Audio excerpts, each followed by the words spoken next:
오늘 함께 볼 하나님의 말씀은 히브리서 1장 1절부터 2장 18절까지의 말씀입니다. 히브리서 1장 1절부터 2장 18절까지의 말씀.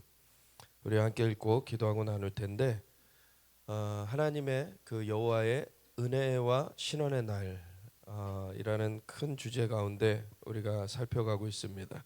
그래서 이제는 죽음의 세력을 이기게 하시는 하나님의 은혜라는 주제로 함께 나누겠습니다. 히브리서 1장 1절부터 같이 읽겠습니다. 옛적의 선지자들을 통하여 여러 부분과 여러 모양으로 우리 조상들에게 말씀하신 하나님이 이 모든 날 마지막에는 아들을 통하여 우리에게 말씀하셨으니 이 아들을 만유의 상속자로 세우시고 또 그로 말미암아 모든 세계를 지으셨느니라.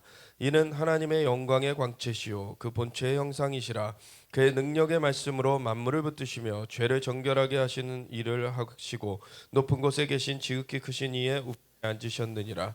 그가 천사보다 훨씬 뛰어남은 그들보다 더욱 아름다운 이름을 기업으로 얻으시미니 하나님께서 어느 때 천사 중 누구에게 너는 내 아들이라 오늘 내가 너를 낳았다 하셨으며 또다시 나는 그에게 아버지가 되고 그는 내게 아들이 되리라 하셨느냐.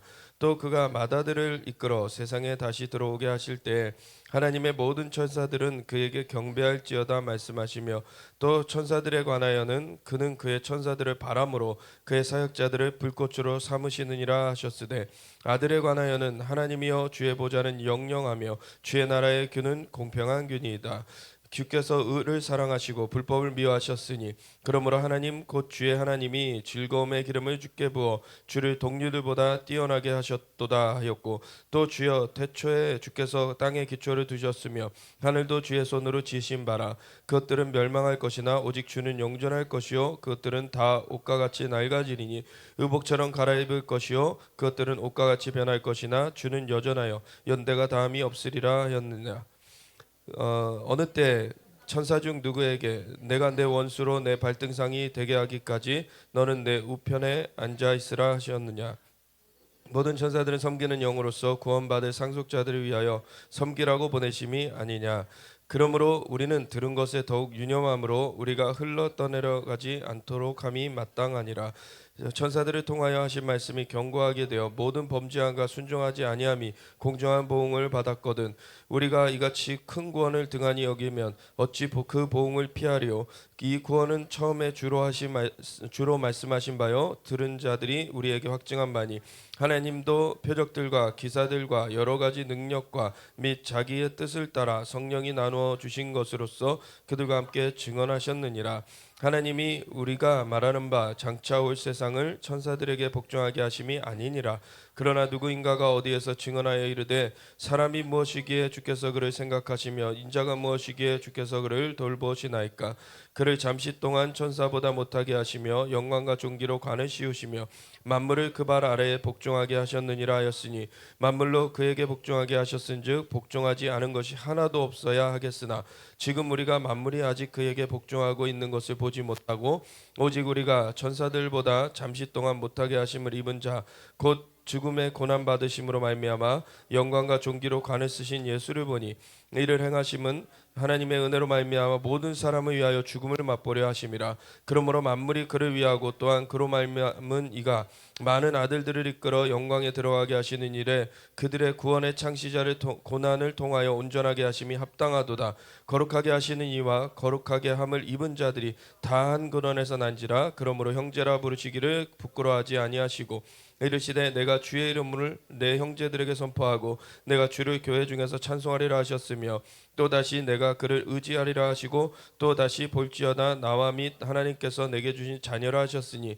자녀들은 혈과육에 속하였음에 그도 또한 같은 모양으로 혈과육을 함께 지니심은 죽음을 통하여 죽음의 세력을 잡은 자 곧 마귀를 멸하시며 또 죽기를 무서함으로 한평생 매어 종노릇하는 모든 자들을 놓아주려 하심이니 이는 확실히 천사들을 붙들어 주려 하심이 아니요 오직 아브라함의 자손을 붙들어 주려 하심이라.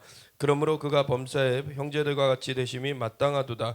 이는 하나님의 일에 자비하고 신실한 대제사장이 되어 백성의 죄를 속량하려 하심이라. 그가 시험을 받아 고난을 당하셨은즉 시험 받는 자들을 능히 도우실 수 있느니라. 아멘. 하나님 감사합니다. 우리가 주님의 은혜 가운데 이렇게 함께 모여 예배하고 주님을 찾을 수 있도록 우리가 주님 앞에 불려진 바 되었음을 감사드립니다. 하나님 영광 받으시고 우리가 오늘도 주님을 간구하며 주님을 더 알기 원하오니 주님의 영으로 역사하사 주님의 말씀으로 주님께서 임하사 주님의 그 광대하심, 주님의 놀라우신 그 영광의 역사를 우리가 보게 하여 주시고 주님을 더 알게 하여 주시옵소서. 감사드리며 예수 그리스도 예수와 마시 이름으로 기도드렸습니다. 아멘. 우리 이 히브리서를 보면은요, 히브리서는 사실 정확하게 누가 저자다라고 아직 밝혀진 게 없어요. 사실 근데 가장 유력한 추정은 바울이 이것을 기록했을 것이다 라고 추정이 되죠.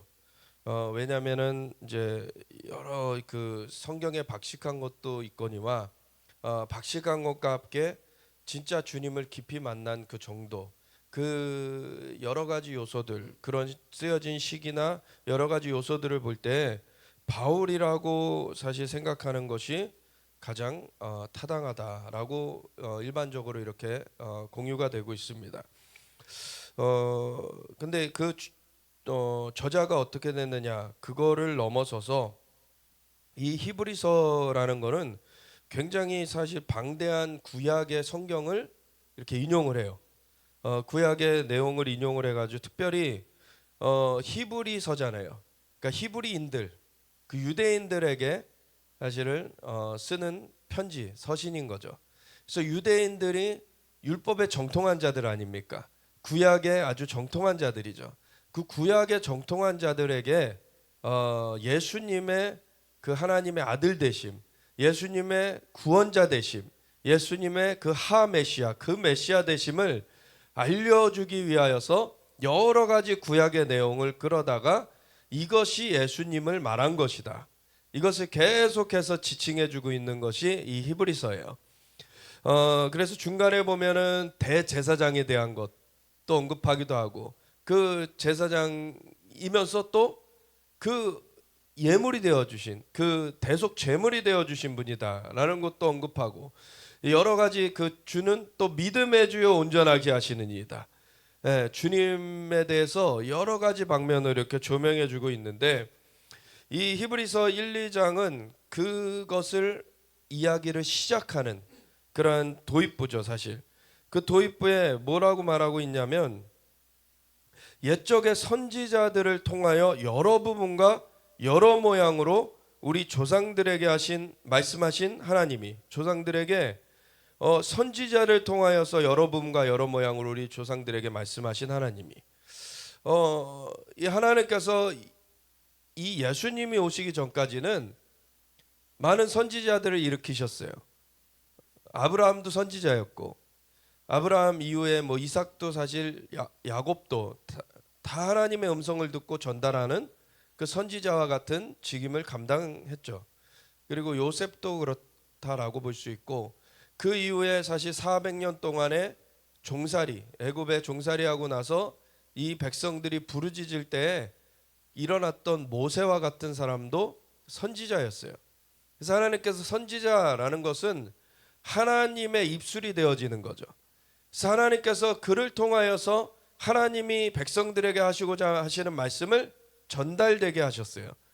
그래서 이 선지자라는 직임 가운데 사람들을 사용하셔서 하나님의 말씀, 하나님의 음성을 들려주셨다는 거죠.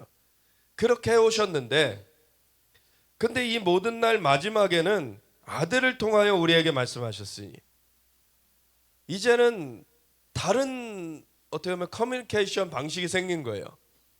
선지자를 통해서 하나님의 음성을 듣게끔 그전에는 되어 있었는데, 이제는 예수님 안에서, 하나님의 아들 안에서 누구든지 하나님의 음성을 들을 수 있습니다. 이게 완전히 바뀌어진 그러한 상황이에요. 그래서 이 모든 날 마지막에는 아들을 통하여 우리에게 말씀하셨으니 이 아들을 만유의 상속자로 세우시고 또 그로 말미암아 모든 세계를 지으셨느니라. 사실 애초에 하나님께서 만물을 지으실 때 이 아들 독생자 예수님을 통하여서 만물을 지으셨어요. 그거는 뭐냐면 하나님께서 말씀으로 천지를 창조하셨죠. 이 말씀이 예수님이시죠. 그래서 예수님으로 만물을 창조하셨어요.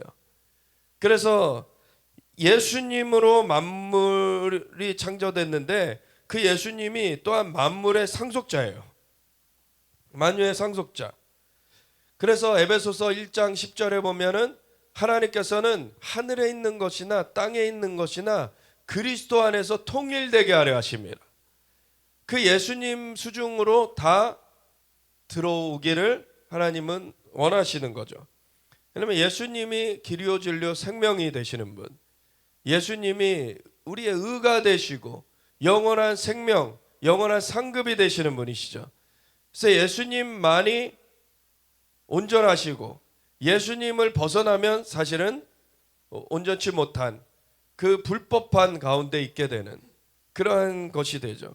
왜냐하면 하나님의 말씀이에요. 예수님은 그 하나님의 말씀 안에서는 우리는 합법한, 하나님의 말씀 가운데서 우리는 정당한 자가 되지만 하나님의 말씀을 벗어나면 우리는 부정당한 사람, 우리는 불법의 사람이 되어버려요.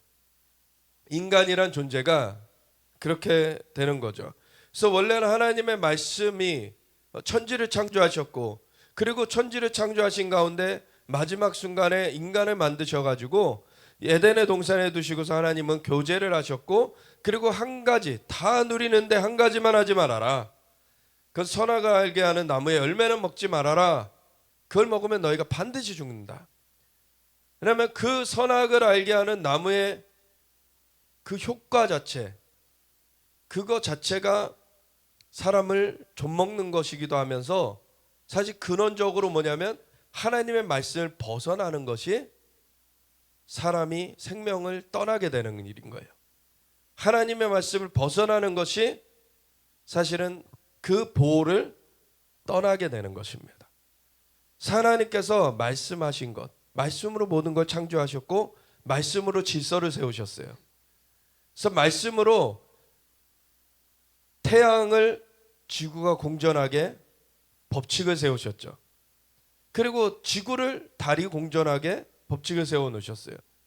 그래서 이 지구가 또 자전을 하면서 하루가 바뀌어지게 하셨고, 지구가 공전을 하면서 사계절과 그 1년을 이루게 하셨어요.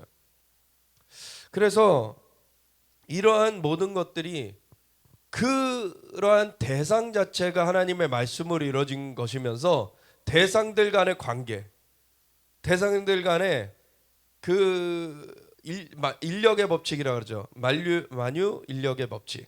그래서 서로 끌어당겨서 이제 그 태양이 지구를 끌어당기고 있기 때문에 그 궤도를 벗어나지 않고 지구는 계속 그 공전을 하면서 그 궤도에서 머물러 있을 수 있다. 근데 그것이 어디서 생겼냐는 거죠. 그러한 법칙은 하나님이 만드신 거예요. 하나님이 수놓아 두신 겁니다. 그래서 그러한 것들이 하나님의 존재를 사실은 비춰주고 있어요. 이 만물에 하나님의 손길이 나타나는 거죠. 하나님의 손길이 나타나서 로마서 1장에는 이거를 자연계시, 그 신학적 표현으로 그 얘기를 하고 있어요. 만물에 하나님의 그 손길이 나타나 보여짐에 부인할 수 없다는 거죠. 그렇게 말씀으로 창조하셨고 말씀으로 그 법칙들을 세우셨는데, 그 법칙을 벗어나면 어떻게 됩니까? 지구가 태양하고의 그 간격을 몇 미터만 벗어나도요, 더 멀어지면 얼어 죽고 더 가까워지면 타 죽어요. 이게 정확한 그 법칙 가운데서 그 안전을 누리게 돼 있는 것입니다. 그래서 하나님께서 그것을 주셨고 그것이 유지되고 있어요. 근데 이 만물은 그 법칙을 거스르지 않아요. 근데 오직 천사 중에 마귀, 그 세력들이 타락을 했고 인간들이 또 하나님의 말씀을 거스렸죠. 그러니까 그 마귀의 세력들, 그 천사 중에 타락한 천사들 중에 그 타락이 있었고 인간들 중에 타락이 있었어요. 다른 만물들은 타락을 하지 않았어요, 사실은. 근데 이 천사들의 영향을 받고 인간들의 영향을 받죠, 만물이. 그래서 원래 하나님께서 만물을 좋게 만들어 주셨고 인간에게 그걸 누리라고 주셨는데 인간이 범죄하니까 이제 이 땅 가운데 가시헌건기가 나고 땀을 흘리지 않으면은 그걸 누릴 수 없게 되었어요. 그 모든 것의 근원에는 뭐가 있냐면 하나님의 말씀을 벗어난 거예요. 하나님의 말씀을 거스른 거죠. 하나님의 말씀이 우리를 옥죄려고 하는 게 아니라 우리를 보호하는 것입니다. 하나님의 말씀은 우리를 붙들어 주는 거예요. 그래서 태양계에 지구가 붙들려 가지고 공전되고 있듯이 그렇게 하나님의 말씀이 우리를 붙들어 주시는 거예요. 그럴 때 우리는 안전을 누리게 되는 것이죠. 그 말씀, 근데 그 말씀을 떠났어요, 인간이. 근데 그 말씀의 본체 되시는 분을 보내주셔서 그 말씀 가운데 품으시는 거예요. 이게 얼마나 놀라운 일입니까? 예수님 외에는 그래서 구원의 다른 길이 없는 거예요. 그 말씀으로 돌이켜야지 구원이 되어지는데 그 말씀은 예수님이시고 그 예수님이 이 땅 가운데 와주신 것이죠. 그래서 이 모든 날 마지막에는 아들을 통하여 우리에게 말씀하셨으니 이 아들을 만유의 상속자로 세우시고 또 그로 말미암아 모든 세계를 지으셨느니라. 이는 하나님의 영광의 광채시요 그 본체의 형상이시라. 우리가 태양을 생각해 보면 태양도 피조물 중에 하나고 그냥 뭐 어떤 예표적인 그림을 나타내지만 이 태양 자체가 뭐 하나님을 대신하는 게 아니죠. 근데 태양을 통해서 우리가 하나님의 어떠하심을 이 손길을 추측해 볼 수 있는 어떤 그거를 가늠해 볼 수 있는 그런 것들이 되죠. 태양에 보면은 이제 태양이 우리한테 볕을 쬐줘요. 요즘 날씨가 굉장히 더워요. 볕이 굉장히 뜨겁습니다. 그리고 뭐 겨울 되면 굉장히 또 추워지죠. 그거는 태양과 지구 사이의 간격이 가까워졌다 멀어졌다 그것 때문에 이제 바뀌어지게 되죠. 그러니까 사실 태양과 지구 사이의 거리라고 표현하는 것보다는 태양과 지구 사이에 그 적도 위를 북반구라 하고 적도 아래를 남반구라 하죠. 그래서 오히려 우리의 여름은 남반구에서는 그 호주 같은 데서는 겨울이 되어지고, 예, 우리의 겨울은 그 호주 같은 남반구에서는 여름이 되어지죠.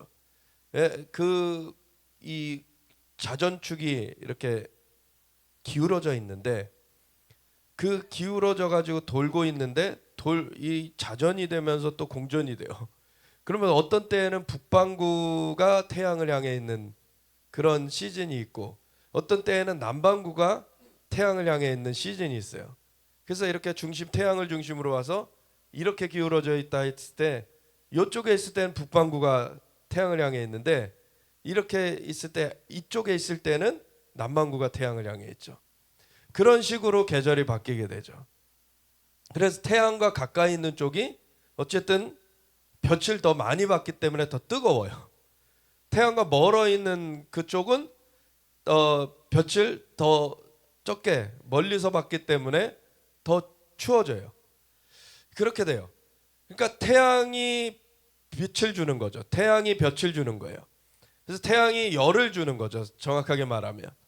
그리고 우리가 아침에는 태양을 향해 있기 때문에 낮에는 우리가 오늘날에는 전기가 있어서 이 조명을 켜서 뭐 밤에도 막 밝지만 그렇지 않다면은 낮에 동안에는 태양빛으로서 이렇게 보여지지만 태양이 졌을 때 밤 동안에는 태양빛이 없으므로 안 보여지죠. 껌껌하죠.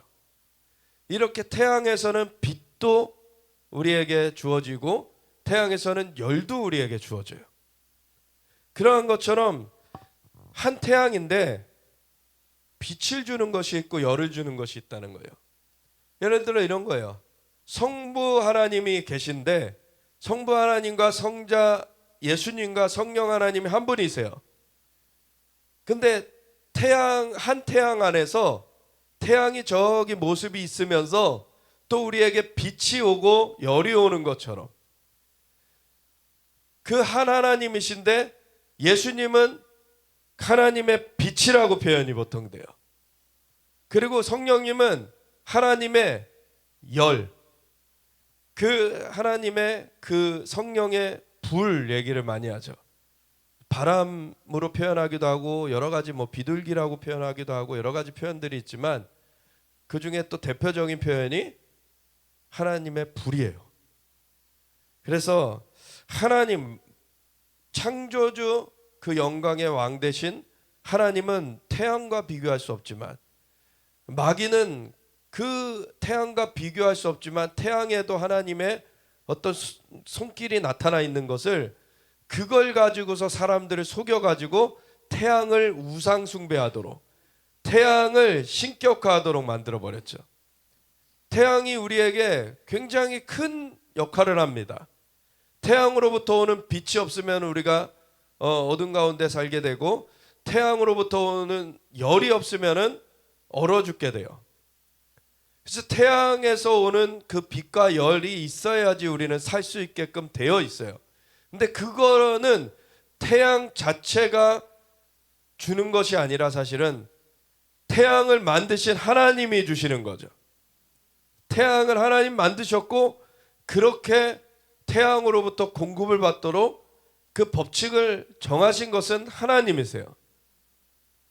그래서 그 태양을 숭배하는 것이 아니라 하나님을 경배해야 되는 것이죠. 그것이 참된 예배인 것이죠. 그런데 마귀는 그 중간에 자꾸 인터셉트 하려고 그래요.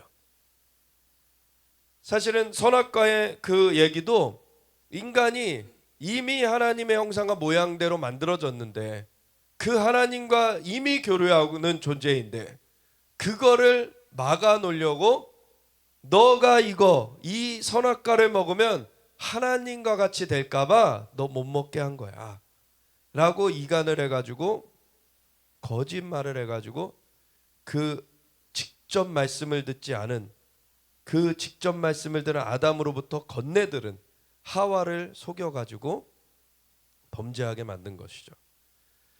그래가지고 그 틈을 내버렸어요. 하나님과 사이에 막혀지게 만들었죠. 이런 것처럼 우상숭배가 그런 것입니다. 하나님과 우리가 직접 하나님께 우리는 경배해야 되고 하나님을 따라야 되는데 그걸 할 수 없게끔 중간에 뭔가를 두게 만드는 거예요. 그게 우상숭배예요. 태양은 하나님이 주신 것인데 그 태양을 우상숭배하게 만들어요. 돌과 나무들도 하나님이 주신 것인데 그 돌과 나무를 깎아서 우상의 모양을 만들어 놓고서 그걸 섬겨요. 그게 얼마나 사실 우매한 것인데 사람들이 마귀한테 그렇게 사기를 당하고 살아요.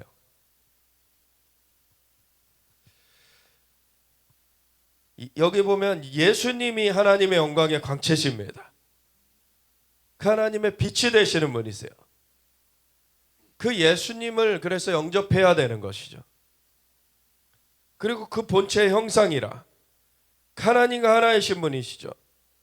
그래서 그의 능력의 말씀으로 만물을 붙드시며 그리고 하나님의 말씀이세요. 그 말씀으로 만물을 붙드시는 분, 죄를 정결하게 하시는 일을 하시고 그리고 우리의 죄도 정결하게 하세요. 그리고 높은 곳에 계신 지극히 크신 이의 우편에 앉으셨느니라. 그리고 하나님 아버지와 우리를 연결되게 하시는 분, 그분이 예수님이십니다. 그래서 그 예수님 외에는 다른 구원의 길이 없어요. 그가 천사보다 훨씬 뛰어남은, 근데 사람들이 종교인들, 사실 히브리서라고 했을 때는 이미 유대교라고 말할 수도 있고요. 여호와 하나님을 사실 믿는다고 하는, 그리고 그 가운데 율법을 따른다고 하는 그런 사람들을 대상으로 쓰여진 편지인 거죠. 그러면 세상에 아무 그런 그 율법과 상관없이 그리고 하나님이 어딨냐, 신이 어딨냐 하는 그런 사람들과는 달리 그래도 하나님을 안다고 하는 사람들, 그래도 율법대로 하나님의 말씀대로 한다고 하는 사람들에게 쓰여진 편지예요. 근데 그런 사람들이 실제로는 말씀에 안 나오는 거예요. 말씀으로. 말씀의 본체는 예수님이신데 그 예수님이 와주셨는데 그 예수님께 안 나오고 있는 거예요. 말씀을 따른다고 하는데 진짜 말씀의 본체를 지금 보지 못하고 오히려 율법이 우상이 되어 있죠. 지금 율법 자체는 선한 것이지만 율법주의, 율법이 구원을 줄 걸로 착각하면 안 되는 것이에요. 율법은요, 사람이 범죄했다는 것을 알려주죠. 그래서 구원자가 필요하다는 것을 깨닫게 하는 것이 율법의 기능이에요. 그래서 하나님 앞에 긍휼을 구하는 것이고 하나님께 그 은혜를 구하는 것이에요. 그랬을 때 해법은 그 아들 예수님을 보내주신 것이죠. 그게 해법입니다.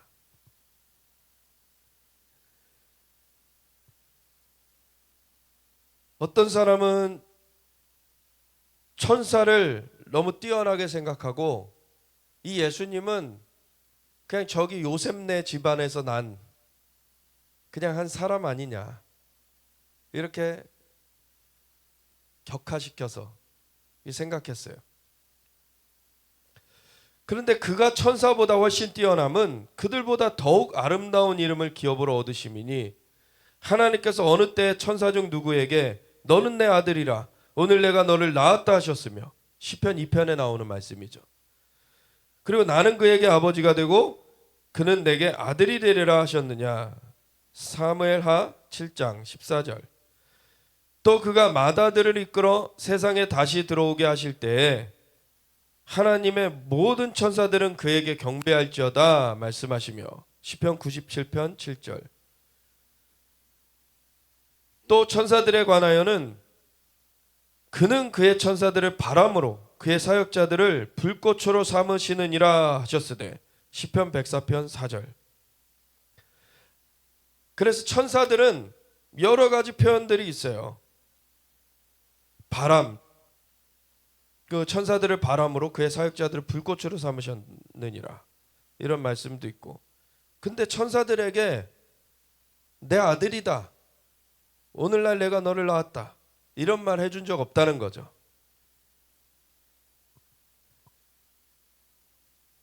근데 아들에 관하여는 하나님이여 주의 보좌는 영영하며 주의 나라의 균은 공평한 균이다. 그래서 주의 보좌가 영원할 거라고 선포되어 있어요.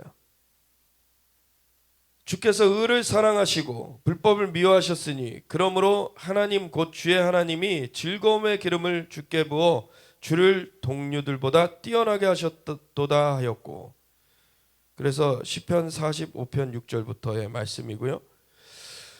또 주여 태초에 주께서 땅에 기초를 두셨으며 하늘도 주의 손으로 지으신 바라 시편 102편 25절의 말씀. 그러니까 이게 다 앞선 선지자들이 선포했던 말씀들이에요. 처음에 이 히브리서가 어떻게 시작했죠? 그 이전까지는 선지자들을 통하여 말씀하신 하나님께서 이제 아들을 통하여 말씀하신다. 그래 너희가 그렇게 선지자들 높게 생각하고 너희가 선지자들을 굉장히 우러러보고 있지 않냐? 근데 그 선지자들이 선포한 분이 이분이다.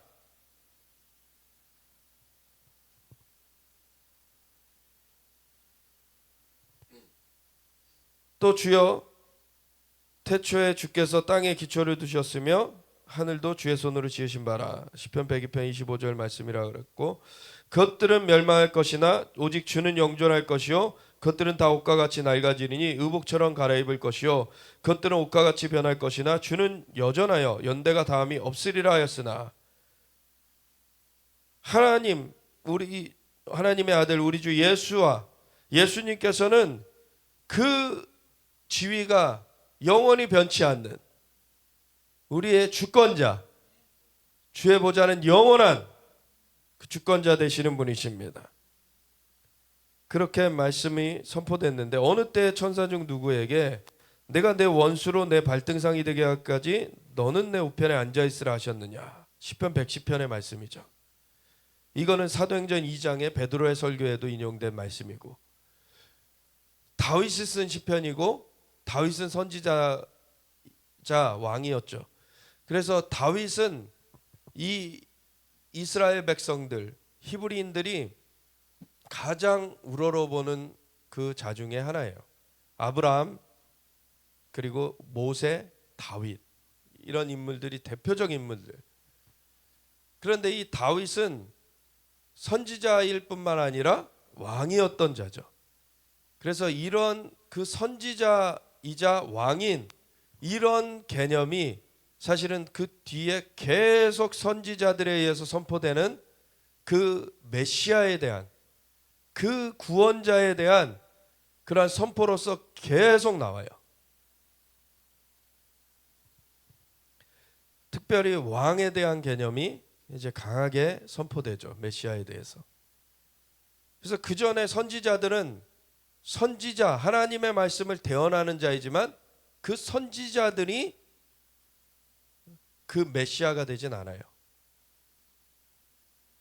근데 선지자들이 계속 선포해 오다가 다윗이 선지자이자 왕이 됐어요. 그게 메시아의 예표가 되는 거죠. 그리고 하나님께서는 다윗이 하나님의 전을 짓겠다 했을 때 하늘이 나의 보좌요 땅이 나의 발판인데 나를 위해서 너희가 무슨 전을 짓겠느냐. 그러면서 다윗한테 말씀을 하시지만 그 다윗의 마음을 굉장히 기뻐하셨죠. 그래서 너의 보좌가 영원할 것이다. 너의 보좌에서 너의 후손이 영원히 통치할 것이다. 바로 메시아의 약속을 주셨어요. 그래서 그 다윗의 보좌에 앉을 자가 누구냐? 그거를 유대인들은 계속 기다리고 있었죠. 근데 그 다윗이 예언한 거예요. 여호와께서 내 주께, 그러니까 여호와와 누군가 다른 분이 계신데 그 다른 분이 주라고 표현됐어요. 다윗에게는 주님이라고 표현됐어요.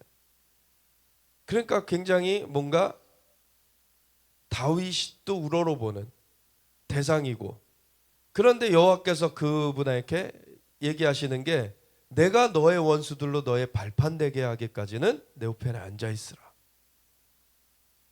그러니까 이분은 메시아이신 것이 분명하죠. 사실 그 대상은. 그런데 알고 보니까 그냥 메시아 정도도 아니고 하나님과 하나이신 분이세요. 그분이 직접 구원자로 와주신 거예요. 그래서 이러한 수많은 말씀들, 그런 말씀들의 성취로 오신 분이 예수님이십니다. 모든 천사들은 섬기는 영으로서 구원받을 상속자들을 위하여 섬기라고 보내심이 아니냐. 사실 천사들은 섬기라고 파송된 구원 얻을 상속자들, 원래 하나님의 형상으로 인간이 만들어졌는데 그 인간들은 원래 이 땅의 통치자들이었어요.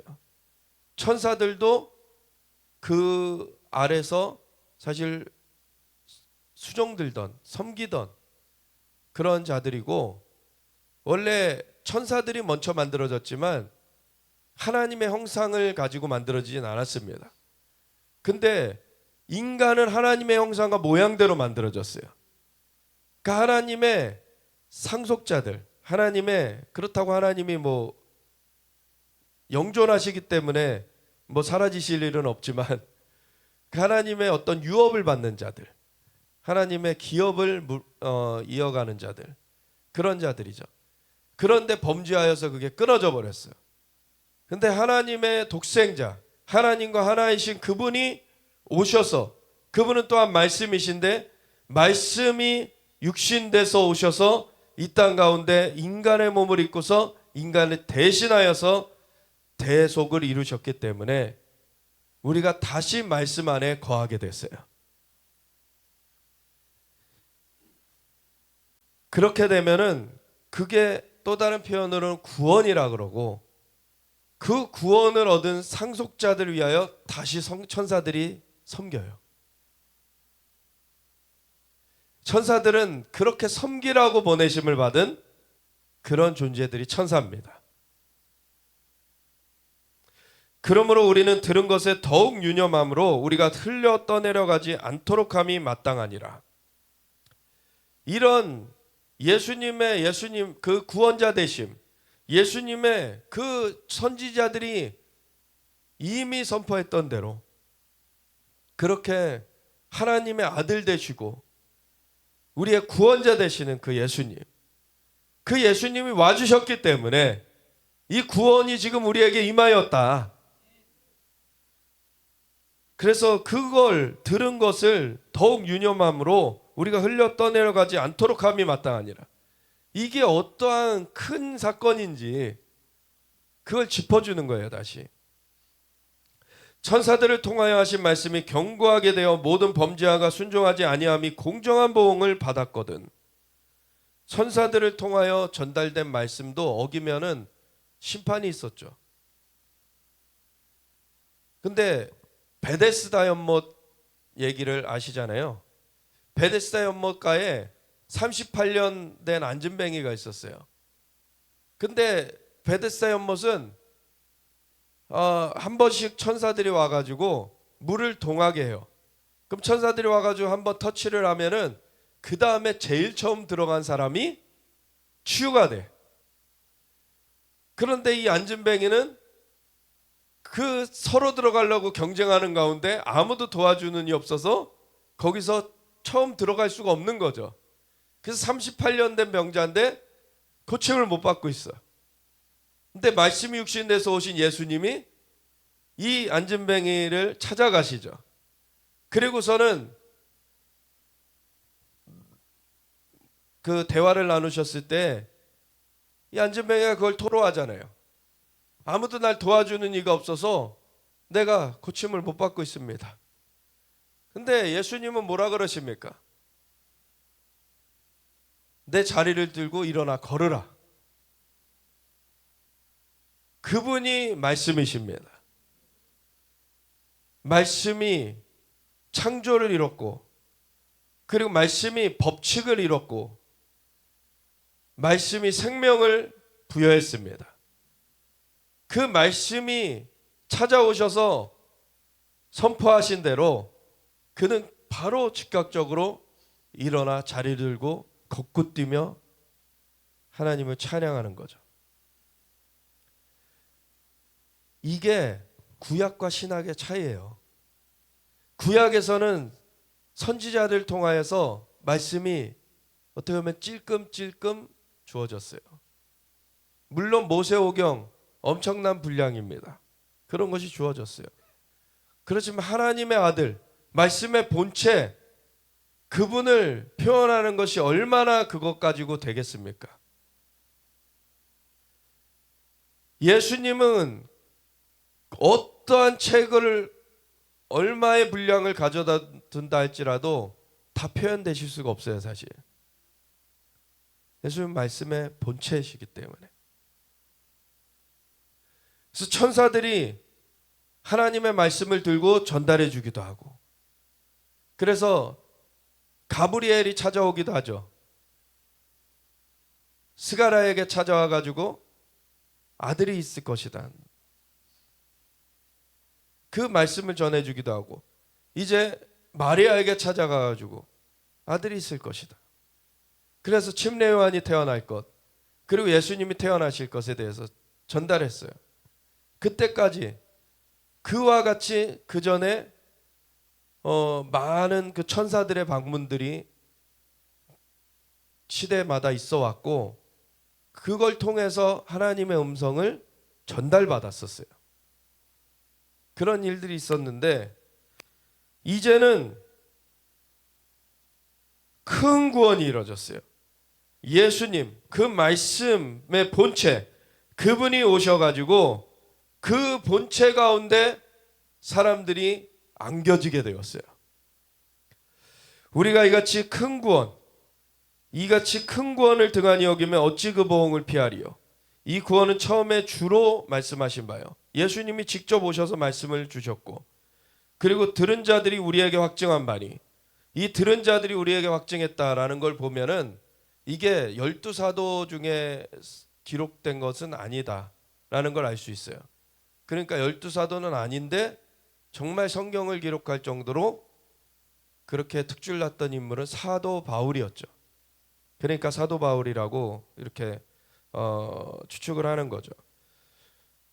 그래서 들은 자들이 우리에게 확증한 바니 그래서 처음에 주님께서 그것을 말씀해 주셨고 그리고 들은 자들이 우리에게 확증했고 그리고 하나님도 표적들과 기사들과 여러 가지 능력과 및 자기의 뜻을 따라 성령이 나누어 주신 것으로서 그들과 함께 증언하셨느니라.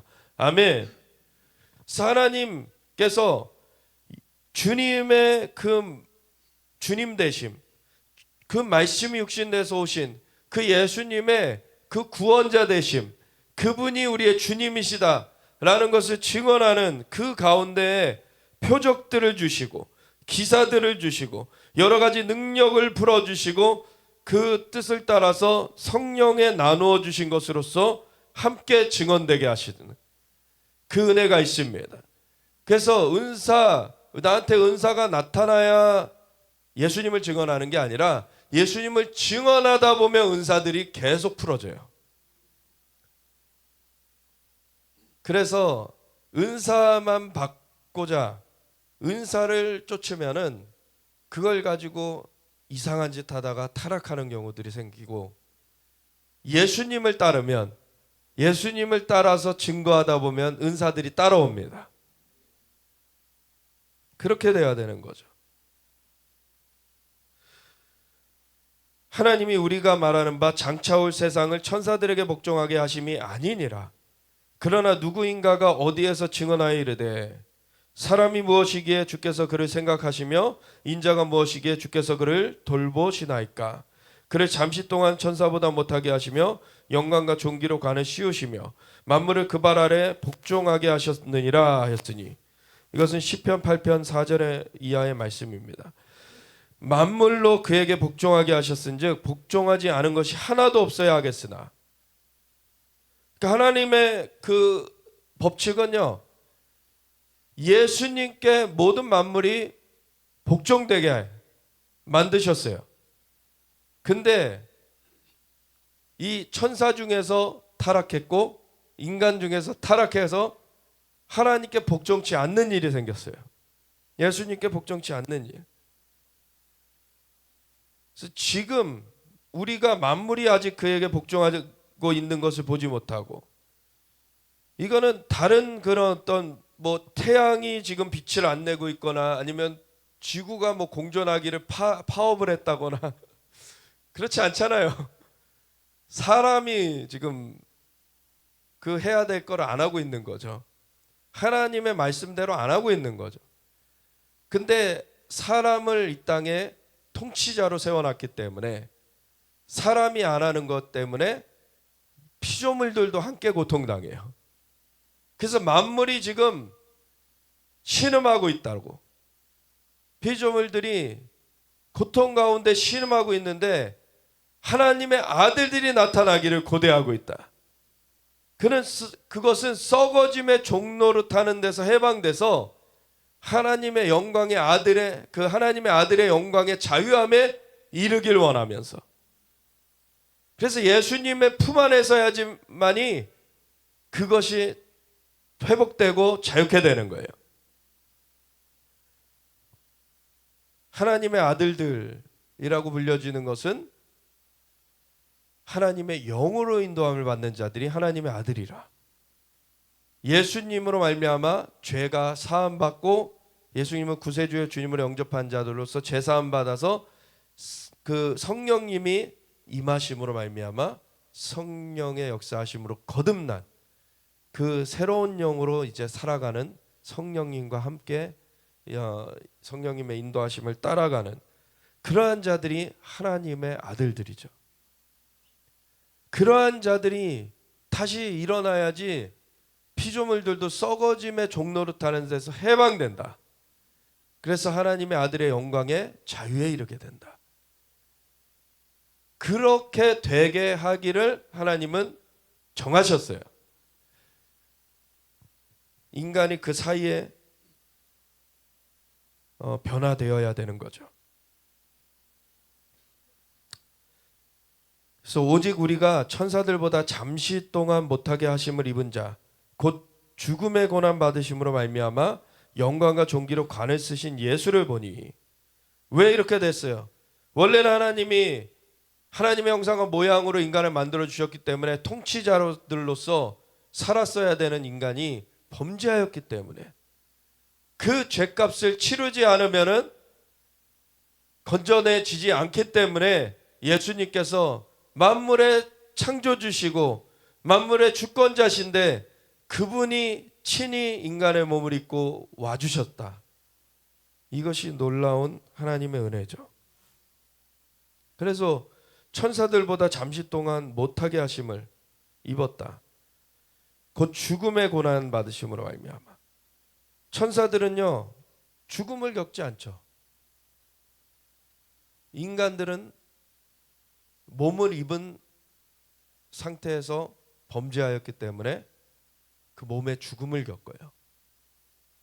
근데 인간의 영은 죽음이 없죠. 이 육신의 죽음 이후에는 한 번 죽는 것은 정해진 바요. 그 이후엔 심판이 있다. 그래서 영원한 생명으로 영원한 기쁨을 누리게 될 거냐, 영원한 빛으로 나아가게 될 거냐, 아니면 영원한 어둠, 영원한 형벌로 가게 될 거냐. 이게 나눠지는 것이지 영에는 죽음이 없죠. 영이 죽었다라는 것은 마귀에게 결박되었다는 거죠.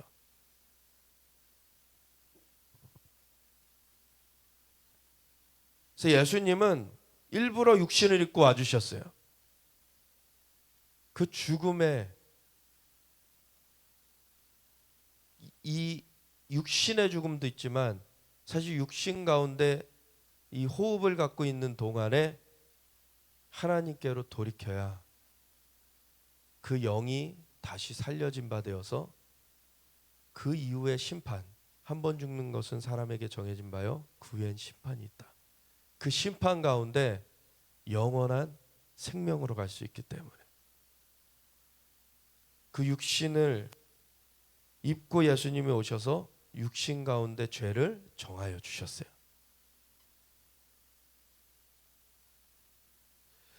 그래서 오직 우리가 천사들보다 잠시 동안 못하게 하심을 입은 자, 곧 죽음의 고난 받으심을 알미암아 영광과 존귀로 관을 쓰신 예수를 보니 이를 행하심은 하나님의 은혜로 말미암아 모든 사람을 위하여 죽음을 맛보려 하심이라. 아멘. 죄의 삭은 사망이기 때문에 그 사망을 선고해버리면 인간은 멸망으로 끝나는 것이죠. 그런데 그 사망 선고를 예수님이 받으시고 그 예수님은 죄가 없으신 분이시기 때문에 다시 살아나셔서 누구든지 예수님을 믿는 자마다 죄가 사함받고 다시 살아나게 하시는 그 은혜를 주시는 것입니다. 그러므로 만물이 그를 위하고 또한 그로 말미암은 이가 많은 아들들을 이끌어 영광에 들어가게 하시는 일에 그들의 구원의 창시자를 고난을 통하여 온전하게 하심이 합당하도다. 이 과정이 필요했다는 거죠. 거룩하게 하시는 이와 거룩하게 함을 입은 자들이 다 한 근원에서 난지라. 그래서 예수님과 그 예수님을 알미암아 구원받은 자들 다 하나님께로부터 다시 나는 거예요. 하나님의 형상으로 다시 태어나는 거예요. 그래서 하나님과 한 분이신 예수님, 그분은 원형이신 거고 그분 처럼 다시 인간들이 회복되는 것. 그래서 다 한 근원에서 난지라. 그러므로 형제라 부르기를 부끄러워하지 아니하시고 이르시되 내가 주의 이름을 내 형제들에게 선포하고 내가 주를 교회 중에서 찬송하리라 하셨으며 시편 22편 22절. 또 다시 내가 그를 의지하리라 하시고 이사야서 8장 17절부터의 말씀입니다. 또 다시 볼지어다 나와 및 하나님께서 내게 주신 자녀라 하셨으니 예수님이 우리를 품으신 거예요. 자녀들은 혈과육에 속하였음에 그도 또한 같은 모양으로 혈과육을 함께 진심은 죽음을 통하여 죽음의 세력을 잡은 자 곧 마귀를 멸하시며 또 죽기를 무서워함으로 한평생 매어 종노릇하는 모든 자들을 놓아주려 하심이니. 근데 오늘의 핵심은 이거예요. 예수님이 오셔서 혈과육에 속한 자들을 건져내기 위하여서 예수님이 몸을 입어주셨는데, 근데 궁극적으로 이걸 통해서 뭘 해결하시려고 하셨느냐? 물론 죄를 사하여 주시는, 죄의 문제를 해결해 주시는 게 있어요. 근데 그것과 함께 여기서 표현하는 건 뭐예요? 죽음을 통하여 죽음의 세력을 잡은 자 곧 마귀를 멸하시며, 하나님의 아들이 오신 것은 마귀를 멸하려 하십니다. 마귀가 죄의 삭슨 사망이기 때문에 이 죄지은 인간들을 그 죄를 참소하면서 계속 볼모 삼아 가지고 한 번 죽는 것은 정해진 바인데 그냥 그 가운데 죽음이 언제 덮쳐올까? 나한테 언제 이 먹을 것이 떨어져서 내가 못 먹어서 죽을까? 아니면 어디서 해를 당해서 죽을까? 어디서 어떻게 내가 위협 가운데 죽게 될까? 이런 온갖 걱정 가운데 사실은 이런 것들을 모면해 본다고 하는 것들이 주술이 일어나고 헛된 것에게 빌어보죠. 태양을 향해 빌어보고 돌과 나무를 깎아서 빌어보고 귀신들에게 빌어보고 그래가지고 가스라이팅 하는 거예요. 마귀가 가스라이팅. 근데 그 마귀가 쥔 무기 중에 가장 강력한 무기, 그게 죽음이라는 거예요. 근데 고린도전서 15장에 보면은 계시록 21장, 지난주에 보았던 20장 그가 21장에 걸쳐서 보았던 것과 같이 새하늘과 새 땅이 이루어지고 새 예루살렘이 내려올 때는 죽음도 이제 폐기돼 버리잖아요. 근데 고린도전서 15장에 그 얘기를 해요. 예수님께서 천년왕국 동안에 이 땅을 회복하시고서는 하나님께 바쳐 드린다고. 바쳐 올리면서 그때 마지막에 멸망될 적이 사망이다. 완전하게 사망의 문제를 하나님께서 해결해 버리십니다. 근데 이것을 그때 가서야만 우리가 누릴 수 있는 게 아니라 여전히 우리는 지금은 육신의 죽음을 겪어요. 그렇지만 이미 예수님을 믿은 사람들은 죄가 사해졌고 성령님이 임하셔서 그 영을 살려주셨습니다. 그래서 이미 생명을 갖고 있어요. 그 안에 생명을 갖고 있어요. 그래서 이 생명이 사망을 삼킨 바 되는 그것이 되어지는 거예요. 예수님께서 그리고 우리를 품어주셨다 했을 때 그 말씀이시고 우리의 생명이 되시는 길이요 진리요 생명 되신 예수님이 우리를 이렇게 감싸주셨다 했을 때 이 말씀의 영적 대기가 우리 가운데 덮여진 거예요. 그 전까지는 까마귀가 와서 엘리야를 이렇게 먹을 거를 갖다 주듯이 어떻게 보면은 천사들이 와가지고 이렇게 조금 이렇게 공급이 왔던 것, 그런 때였다면 이제는 예수님으로 말미암아 주님 품 안에서 우리는 상시적으로 주님의 공급을 받습니다. 아멘. 말씀의 대기가 그냥 우리 가운데 풀어진 거예요. 그래서 두려워하지 마십시오. 내 안에 계신 분이 세상에 있는 자보다 크시고 우리는 사망을 이기신 주님을 우리가 모시고 있습니다. 그래서 이 죽음을 통하여 죽음의 세력을 잡은 자 곧 마귀를 멸하시며 또 죽기를 무서워함으로 한평생 매어 종노릇하는 자들 모든 자들을 놓아주려 하심이니 이는 확실히 천사들을 붙들어 주려 하심이 아니요. 왜 천사들은 죽는 존재가 아니잖아요.